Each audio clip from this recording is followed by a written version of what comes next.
Hi everyone, very good morning. Today topic UPI payments అండి. UPI payments, credit cards ఎక్కువ వాడితే మీకు income tax నోటీసులు వస్తాయా అన్నది ఈ వీడియోలో తెలుసుకుందామండి. జనరల్గా చిన్న చిన్న బిజినెస్లు, వర్క్షాప్స్, ఇలా ఫాస్ట్ ఫుడ్ సెంటర్స్, ఇలాగే చిన్న వర్క్షాప్స్ ఉంటాయి కదండి, మెకానిక్ షాప్స్ కానీ, కార్స్ షెడ్స్, ఇలా చిన్న చిన్న బిజినెస్లు అనమాట. పెద్ద బిజినెస్లకి ఎలాగో జిఎస్టీ ఉంటుంది, మీరు ఇన్కమ్ ట్యాక్స్ రిటర్న్స్ వేస్తారు. కానీ చిన్న చిన్న బిజినెస్ చేస్తున్న వాళ్ళు ఇన్కమ్ ట్యాక్స్ రిటర్న్స్ వేయరు. వీళ్ళకి రేషన్ కార్డు పోతుందని భయంతో వేయకుండా ఉంటారు. అలాగే ట్రాన్సాక్షన్స్ అవి కూడా హెవీగా అయిపోతుంటాయి.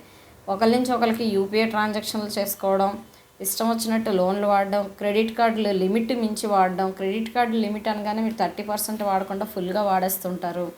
Above 2 lakhs cash withdrawals, cash deposits, మొత్తం A to Z ట్రాన్సాక్షన్స్ అన్నీ అకౌంట్స్లో చేసేస్తుంటారు. సేవింగ్లో అకౌంట్లో చేస్తారు మళ్ళీ వీళ్ళు. అలాగే ఈ చిన్న చిన్న షాపుల వాళ్ళకి కూడా కరెంట్ అకౌంట్ ఓపెన్ చేసుకోవచ్చండి. మీరు ఒక valuable registration, labour licence or farm registration తీసుకొని, కరెంట్ అకౌంట్ తీసుకొని మీరు రన్ చేసుకోవచ్చు. అందులో చేసిన ట్రాన్సాక్షన్ బేస్ చేసుకొని ఇన్కమ్ ట్యాక్స్ రిటర్న్స్ వేసుకుంటే మీకు ఏ ప్రాబ్లం ఉండదు. కానీ మీకు రేషన్ కార్డు పోతుందన్న భయంతో మీరు ఇన్కమ్ ట్యాక్స్ రిటర్న్స్ వేయకుండా, మీకు ఇలాగా తెలియకుండానే, కొంతమంది తెలిసి చెయ్యరు, కావాలని ఎవరు కూడా తెలియకుండానే ఫ్రెండ్ ఓ 2 lakhs వేయడం, వీళ్ళు ఇంకో అతనికి ట్రాన్స్ఫర్ చేయండి అనగానే వీళ్ళు ట్రాన్స్ఫర్ చేయడం, అలా ఫ్యామిలీలో లోన్స్ తీసుకోవడం, మళ్ళీ ట్రాన్సాక్షన్స్ చేయడం. అలాగే ఎవరైనా కొంటున్నారు ఏదో ఐటమ్ అనగానే వెంటనే క్రెడిట్ కార్డ్స్ యూస్ చేయడం, అలాగే వీళ్ళ పర్సనల్ బిజినెస్ సంబంధించిన ఐటమ్స్ని కొనడం.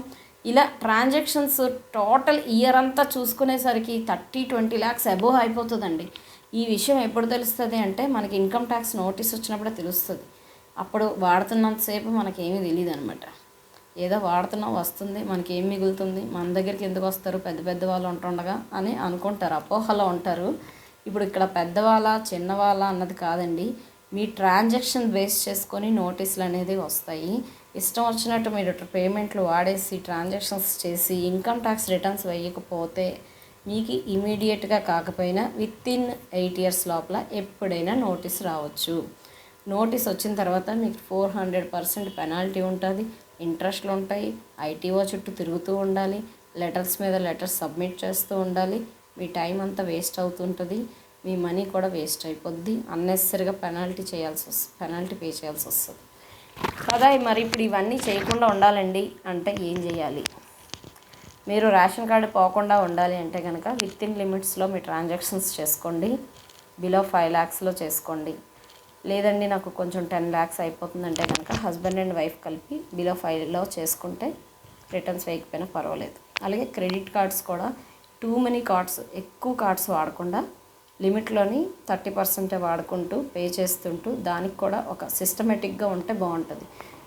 ఒక అకౌంట్ నుంచి ఒకసారి, ఇంకో ఫ్యామిలీ నుంచి ఇంకొకరిది, ఆ ఫ్రెండ్ నుంచి ఇంకోసారి, అలా చేయకుండా ఏదైనా ఫెయిర్గా ఉండేటట్టు అకౌంట్ పేమెంట్స్ అయినా ఏదైనా ఎప్పుడు కూడా మీరు ఎనీ టైం ఏది అడిగినా ఆన్సర్ చేసేటట్టుగా ఉండాలి. అబౌవ్ 6 years తర్వాత అడిగితే ఏమో మాకేం గుర్తుంది, అప్పుడు ఏదో వచ్చింది ఇచ్చాను అని అంటుంటారు. ఇవి మధ్యన చాలామందికి నోటీసులు వచ్చాయి.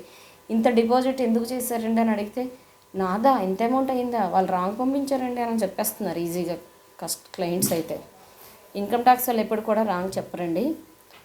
చాలామంది మిస్టేక్ ఏం చేస్తున్నారంటే, main mistakes gold loan తీసుకుంటున్నారండి.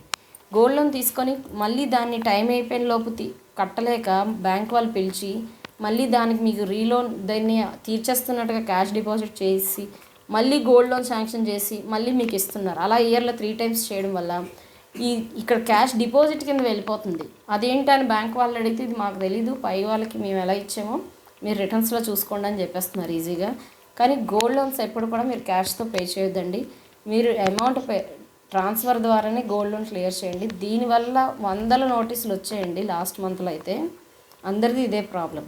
Within టైంలో పే చేయకపోవడం వల్ల వాళ్ళే బ్యాంక్ వాళ్ళు మళ్ళీ వీళ్ళకి లోన్ ఇస్తానని చెప్పి వీళ్ళంటే క్యాష్ కట్టేసేటట్టుగా క్రియేట్ చేసి దాన్ని మళ్ళీ వీళ్ళు లోన్ పెట్టేసి దాన్ని ఇచ్చేసి డబల్ పే ట్రాన్సాక్షన్ చూస్తే అసలు జెన్యున్గా అయితే ఒకటి లేదు. ఈ టైం అయిపోయి క్లోజ్ చేసే దాంట్లోని క్యాష్ డిపాజిట్స్ అనే అకౌంట్స్ తోటి అలా చేసేసారనమాట. దానివల్ల ఇది క్యాష్ అబౌట్ 2 lakhs కన్నా ఎక్కువ డిపాజిట్లు అయిపోయినట్టుగా నోటీసులు చాలామందికి ఇష్యూ అయ్యాయి. దీని అన్నిటికీ మళ్ళీ రిప్లైస్ తెచ్చుకుంటూ స్టేట్మెంట్స్ అన్నీ ఆన్సర్ చేసుకోవడం చాలా ప్రాబ్లం అయిపోతుంది. కాబట్టి మీరు ట్రాన్సాక్షన్స్ ఏది చేసినా కానీ ఫెయిర్గా జాగ్రత్తగా చేయండి. మీకు ఏమైనా డౌట్స్ ఉంటే మీ ఆడిటర్ని హెల్ప్ తీసుకోండి, అడిగి చేయండి. చేసేసిన తర్వాత మాకు తెలియదండి, అప్పుడు తెలియక చేసేసానని సింపుల్గా ఆన్సర్ ఇస్తుంటారు చాలామంది. ఏదైనా ట్రాన్సాక్షన్ చేయకముందే మీరు సజెషన్ తీసుకోండి. అయిపోయిన తర్వాత ఎవరు ఏమీ చేయలేరు. నోటీస్ వస్తే వెళ్ళడము, పెనాల్టీ పెడితే కట్టడం తప్ప. అదే దానికి ట్రాన్సాక్షన్కి ముందు మీరు అడిగితే ఎవరైనా సజెషన్ ఇస్తారు. కనుక మీ ట్రాన్సాక్షన్స్ ఇష్టం వచ్చినట్టు చేయొద్దు. అలాగే ఇప్పుడు ఎలక్షన్స్ టైం ఒకటి ఉంటుంది. మీ అకౌంట్లో ఇంత అమౌంట్ వేస్తాము, మీరు క్యాష్ ఇస్తే 20% డిస్కౌంట్ ఇస్తామని చాలామంది ఆఫర్స్ చేస్తుంటారు. చుట్టుపక్కల పొలిటీషియన్స్ కానీ ఎవరైనా తెలిసిన ఫ్రెండ్స్ కానీ అలాగా. ఎట్టి పరిస్థితుల్లో కూడా మీకు సంబంధం లేని ట్రాన్సాక్షన్ని మీ అకౌంట్లో ఎవ్వరు కూడా వేసుకోవద్దు.